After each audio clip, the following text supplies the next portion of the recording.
তো দেখো বন্ধুরা, আজকে আমার শাশুড়ি মা ওদিকে ঘুরতে গিয়ে বরবটি ক্ষেতের পাশে আমাদের একটা ছোট্ট পাখি পেয়েছে। তো পাখিটা কিসের পাখি সেটা তো উনি জানতে পারলাম না। তো উনি দেখা মাত্র আমাদেরকে ডাক দিল বাইরে। তো আমরা গিয়ে বলছি শালিক পাখি না চুটকুলি পাখি না কোকিল।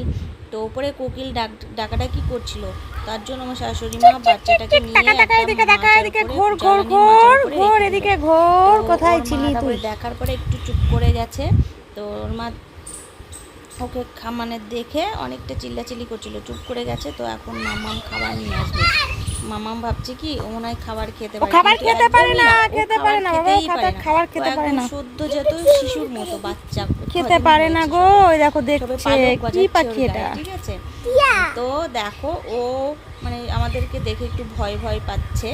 তার জন্য আমরা ওর কাছে যাচ্ছি না, ওখানে বসিয়ে দেওয়া হয়েছে। ওর মা দেখে যাই হোক ডাকাডাকিটা বন্ধ করে দিয়েছে।